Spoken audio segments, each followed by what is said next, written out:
Salam sehat sejahtera. Jumpa lagi di channel Mata Ketiga. Pernahkah Anda merasakan perasaan aneh, seolah-olah Anda sudah pernah melihat atau mengalami suatu kejadian, meski Anda yakin itu sama sekali belum pernah terjadi? Fenomena ini dikenal dengan istilah déjà vu.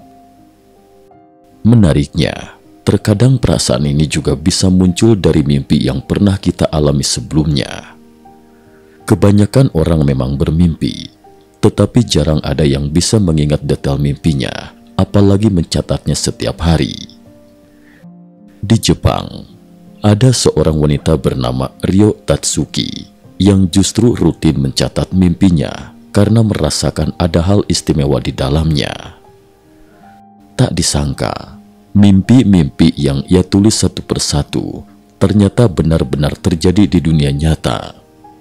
Itulah yang membuatnya sadar bahwa mimpi yang ia alami bukan sekedar bunga tidur, melainkan sebuah mimpi prekognitif, mimpi yang dipercaya mampu meramalkan masa depan. Salah satu mimpi yang pernah direalisasikan adalah bencana dahsyat gempa bumi dan tsunami Tohoku yang terjadi pada 11 Maret 2011, sering disebut sebagai 311, hingga membuatnya dijuluki sebagai peramal paling ajaib. Hari ini, di awal tahun baru 2025, kita akan kembali membahas prediksi Ryo Tatsuki yang lebih spesifik. Bencana besar yang diramalkan terjadi pada Juli 2025 mendatang. Berikut rangkuman kisah hidupnya, mimpi-mimpinya, dan bagaimana ramalan itu bisa muncul. Masa kecil dan bakat yang sudah terlihat sejak dini. Ryo Tatsuki lahir pada 2 Desember 1954 dan saat ini berusia 70 tahun. Ia dikenal sebagai mangaka, komikus Jepang dengan gaya gambar yang cenderung ke arah manga shoujo, remaja perempuan bernuansa horor atau naratif. Bukan teknik menggambar atau cerita horornya yang membuat namanya melejit, melainkan sebuah manga yang ia terbitkan menjelang pensiunnya pada tahun 1999 berjudul The Future I Saw, Masa Depan Yang Kulihat. Karya ini disusun berdasarkan kumpulan mimpi yang ia catat saban pagi setelah bangun tidur. Ryo Tatsuki pertama kali menyadari kepekaan fisik dan batinnya ketika ia berusia 9 tahun. Kala itu, ia sedang flu dan beristirahat di rumah. Dalam keadaan setengah sadar, ia mulai mempertanyakan keberadaan dirinya. Kenapa ia lahir di planet ini? Dan mengapa berada dalam tubuh tersebut? Ia merasa seolah-olah jiwanya melayang keluar angkasa dan bisa melihat dirinya sendiri yang sedang terbaring lemas di rumah. Di tengah pengalaman batin itu, ia mendapati sosok pria tua berambut putih, berjanggut putih, dan berpakaian serba putih yang tengah tersenyum padanya dari langit. Sesuatu di dalam dirinya mengatakan bahwa sosok itu adalah Tuhan, yang membuat hati Ryo tiba-tiba dirundung rasa rindu akan rumah. Perjalanan spiritual ke India. Pada tahun 1998, bakat spiritual Ryo Tatsuki semakin berkembang saat ia berpergian ke India. Tujuannya adalah untuk bertemu dengan Sai Baba, seorang pemimpin spiritual, pendidik, dan dermawan yang memiliki jutaan pengikut di seluruh dunia. Menariknya, Ryo Tatsuki mengaku pernah memimpikan sosok Sai Baba sebelum ia mengenalnya. Begitu melihat liputan Sai Baba di televisi, Ryo tersentak dan berkata, "Inilah pria berkulit gelap yang muncul dalam mimpi saya." Ketika akhirnya Ryo Tatsuki bertemu Sai Baba secara langsung, ia mendengar suara Sai Baba berkata, "I know." Di dalam kepalanya, mendadak ingatan tentang kehidupan masa lalunya membanjiri pikirannya. Ia merasa yakin bahwa di kehidupan sebelumnya Sai Baba adalah ayahnya, seorang jurnalis Inggris yang bekerja di Kuwait. Sedangkan dirinya, Rio, adalah putri Sai Baba yang meninggal dunia karena malaria pada usia 12 tahun, tepat pada malam Natal. Kesadaran inilah yang mendorongnya makin percaya bahwa mimpi-mimpinya memiliki makna tersembunyi, tidak hanya bagi dirinya, tetapi juga bagi orang lain. The Future Aisau dan ramalan tentang gempa Tohoku 2011. Selepas perjalanan spiritual ke India, Ryo Tatsuki menyelesaikan pengumpulan mimpi-mimpinya dan menerbitkan dalam manga The Future Aisau pada tahun 1999. Pada sampul edisi pertamanya, tergambar seorang wanita yang menutupi mata kirinya dengan tangan sambil menangis. Di atasnya tertera beberapa ramalan, salah satunya yang berbunyi, "Bencana besar, Maret 2011. Ketika gempa 11 Maret, gempa berkekuatan 9,0, kemudian diperbarui menjadi 9,1, yang memicu tsunami dan memunculkan krisis nuklir di PLTN Fukushima Daiichi, betul-betul terjadi pada 11 Maret 2011. Sontak manga The Future Aisau kembali menjadi pembicaraan hangat. Karena sudah tidak dicetak, buku tersebut menjadi barang koleksi yang langka dan berharga mahal. Di situs lelang, harganya bahkan sempat menyentuh 100.000 yen, sekitar 10 juta rupiah. Ryo Tatsuki, yang sudah lama pensiun bahkan tidak mengetahui bahwa namanya kembali melambung. Banyak muncul orang-orang mengaku sebagai dirinya untuk diwawancarai media, membuat Ryo akhirnya keluar dari masa heningnya. Ia menegaskan bahwa hanya dirinya lah penulis asli The Future Aisau dan semua yang lain adalah peniru. Kehebohan ini membuat Ryo Tatsuki menerbitkan versi lengkap dari The Future Aisau. Di versi terbaru ini, sampulnya sedikit berbeda. Sang wanita tidak lagi menangis, serta memuat banyak mimpi-mimpi baru Ryo yang juga ia sebut sebagai mimpi prekognitif. Buku ini pun kini dapat dibeli dengan mudah tanpa harus mengeluarkan biaya selangit. Mimpi-mimpi terkenal Ryo Tatsuki. Tidak semua mimpi yang Ryo Tatsuki catat bersifat prekognitif. Ia menegaskan, sebuah mimpi baru dianggap prekognitif setelah kejadian dalam mimpi itu benar-benar terjadi di dunia nyata. Beberapa mimpi yang paling terkenal dan terverifikasi di antaranya: 1. Kematian Freddie Mercury, vokalis Queen. 24 November 1976, Ryo bermimpi melihat berita di televisi bahwa Freddie Mercury meninggal karena penyakit menular. 28 November 1986, Ryo kembali bermimpi melihat 3 personel Queen tampil bersama seorang pria asing tanpa Freddie Mercury.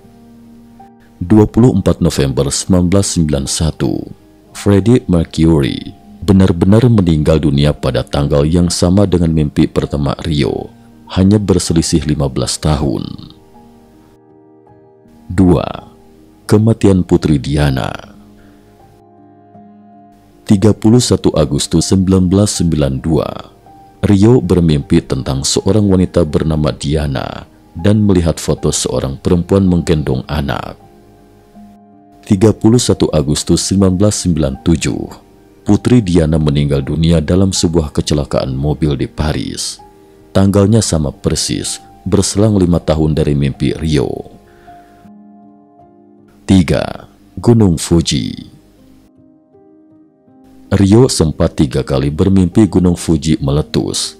Pertama kali pada 20 Agustus 1991 dan selanjutnya pada 11 Juni 2005 serta Agustus 2005. Hingga kini, Gunung Fuji belum meletus lagi sejak tahun 1707. Ryo sendiri mengatakan Mimpi ini bisa saja hanya bunga tidur, belum tentu jadi kenyataan. 4. Mimpi tentang waktu kematian dirinya sendiri. 26 November 1995, Rio bermimpi menulis surat wasiat bertanggal 15 Juli dan melihat peti matinya diletakkan di sebuah aula komunitas dengan keluarga dan sahabatnya mengelilingi. 14 Mei 2007, ia bermimpi akan meninggal 25 Mei, sehingga ia menjalani tanggal tersebut dengan cemas, namun nyatanya tidak terjadi apa-apa. Tsunami dahsyat yang diramalkan terjadi Juli 2025. Salah satu ramalan terpenting yang kini menjadi sorotan adalah tentang bencana besar di Juli 2025. Pada 5 Juli 2021, Rio bermimpi kembali tentang tsunami yang serupa dengan visinya di masa lampau. Ia melihat dari sudut pandang yang mirip peta Google Earth bahwa terjadi letusan bawah laut antara Jepang dan Filipina. Letusan ini memicu gelombang tsunami raksasa 3 kali lipat lebih tinggi daripada tsunami gempa 11 Maret 2011. Rio menyaksikan dalam mimpinya bahwa satu persatu daerah di Samudra Pasifik, termasuk Hong Kong, Taiwan, hingga Filipina, terdorong naik, sementara sepertiga wilayah Jepang bagian timur terhantam ombak besar. Ada pula 2 sosok seperti naga yang bergerak menuju selatan, wilayah yang seharusnya bukan jalur pertemuan lempeng tektonik aktif. Hal ini membuat Rio bertanya-tanya, mungkinkah peristiwa dahsyat itu dipicu oleh faktor lain, seperti ledakan bom atau meteorit? Hingga saat ini, banyak diskusi berkembang tentang kemungkinan letusan gunung berapi bawah laut, ledakan nuklir, atau bahkan jatuhnya meteorit. Akan tetapi, jika meteorit berukuran besar benar-benar akan menghantam bumi di tahun 2025, mungkin kita sudah mendapat peringatannya sejak dini dari berbagai lembaga antariksa dunia. Lalu, apakah bom nuklir mampu memicu tsunami sebesar itu? Pertanyaan ini masih mengundang spekulasi tanpa jawaban pasti. Bayangan dunia baru setelah bencana. Menariknya, Ryo Tatsuki juga pernah bermimpi tentang keadaan bumi setelah bencana besar. Ia menggambarkan situasi yang justru jauh lebih cerah dan penuh harapan, seolah-olah umat manusia memasuki era baru. Dalam mimpinya yang terjadi pada 1 Januari 2001, ia melihat seluruh wajah bumi beserta peradaban manusia menjadi lebih terang. Orang-orang hidup dengan semangat gotong royong dan berkolaborasi demi bertahan dan membangun kembali peradaban. Rio merasa inilah tahap evolusi mental dan fisik umat manusia menuju arah yang positif. Meski terdengar paradoks, karena biasanya kita membayangkan keadaan pasca bencana besar sebagai sesuatu yang suram, Rio yakin dari bencana besar akan lahir keajaiban yang mempersatukan umat manusia.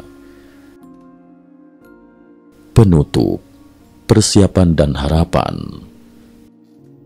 Sebetulnya, Rio Tatsuki mengaku menyesal tidak bisa memprediksi lebih detail tentang gempa 11 Maret sehingga ia tidak sempat memperingatkan orang-orang untuk menghindari wilayah tertentu. Pengalaman itu membuatnya berusaha sekuat tenaga menyampaikan ramalan tentang Juli 2025 ini. Baginya, jika bencana itu sampai benar-benar terjadi, paling tidak masyarakat sudah mulai bersiap diri. Tentu saja, jika ternyata tidak terbukti terjadi apa-apa, itulah yang paling baik untuk kita semua.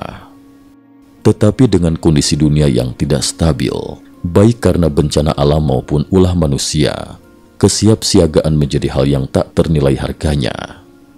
Mulai dari menyiapkan perbekalan darurat, mengetahui jalur evakuasi, hingga melek informasi terkait situasi geopolitik, semuanya penting. Melihat beberapa tahun terakhir, gempa-gempa skala menengah sering terjadi di berbagai belahan dunia, termasuk Taiwan dan California. Pada dasarnya, Gempa-gempa kecil ini melepaskan energi yang mungkin lebih baik daripada menumpuknya energi besar yang akhirnya meledak dahsyat. Kini, pertanyaan tentang ramalan Ryo Tatsuki pada Juli 2025 pun terngiang.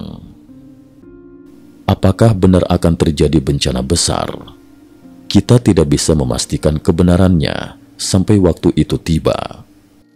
Yang jelas, kewaspadaan dan optimisme adalah dua hal yang patut kita pelihara. Sekian untuk hari ini. Terima kasih atas perhatian Anda. Jangan lupa, tetap jaga kesehatan, siapkan diri dan saling peduli. Jika Anda tertarik mendalami visi Ryo Tatsuki, Anda dapat mencari dan membaca versi lengkap dari The Future I Saw yang kini tersedia di sejumlah toko online.